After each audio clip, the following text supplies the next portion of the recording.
यह तो सभी जानते हैं कि महाभारत के युद्ध में सबसे शक्तिशाली योद्धा कोई थे तो वह कर्ण और अश्वत्थामा थे। लेकिन कवच और कुंडल उतर जाने के बाद भी कर्ण इतने शक्तिशाली थे कि वह अर्जुन के रथ को एक ही बाण में हवा में उड़ा देते थे।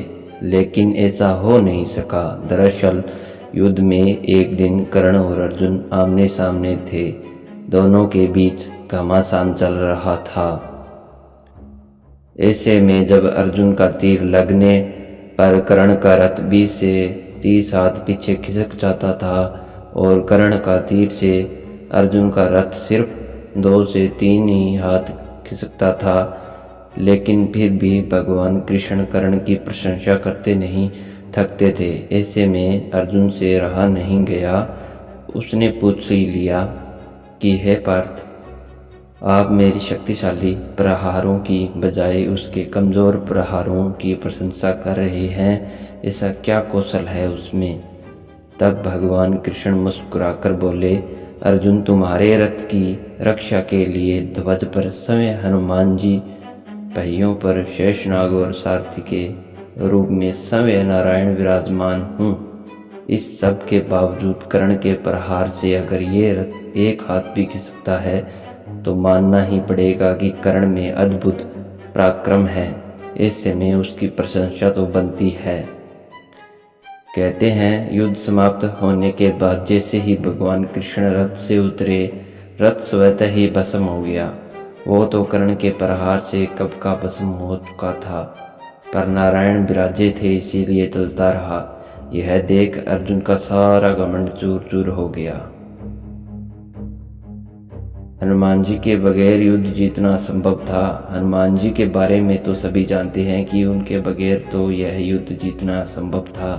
हनुमान जी से पांडवों की मुलाकात वनवास के दौरान गंधमादन पर्वत पर हुई थी। मान्यता अनुसार भीम और हनुमान दोनों भाई हैं, क्योंकि भीम और हनुमान दोनों ही पवन देव के पुत्र हैं। श्री कृष्ण की युक्ति के अनुसार हनुमान जी से पांडवों ने जीत का आश्वासन ले लिया था। इसी के चलते वे युद्ध में अर्जुन के रथ के ऊपर ध्वज में विराजमान हो गए थे। एक दिन अर्जुन अकेले वन में विहार करने गए। घूमते घूमते वे रामेश्वरम चले गए, जहां उन्हें श्री राम जी का बनाया हुआ सेतु देखा।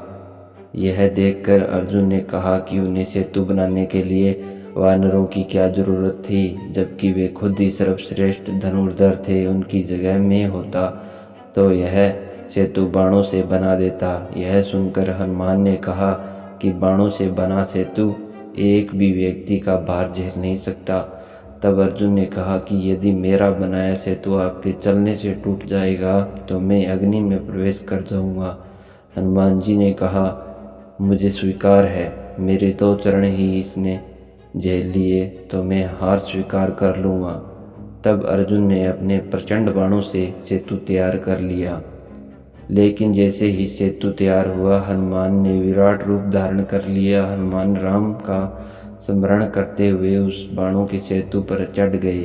पहला पग रखते ही सेतु सारा का सारा डगमगाने लगा। दूसरा पैर रखते ही सेतु चरमरा गया। यह देख अर्जुन खुद को खत्म करने के लिए अग्नि जलाने लगे। तभी भगवान श्री कृष्ण प्रकट हो गए और अर्जुन से कहा कि वह फिर से सेतु बनाए, लेकिन इस बार वे श्री राम का नाम लेके सेतु बनाए, जिससे वह नहीं टूटेगा। दूसरी बार सेतु के तैयार होने के बाद हनुमान फिर से उस पर चले, लेकिन इस बार सेतु नहीं टूटा।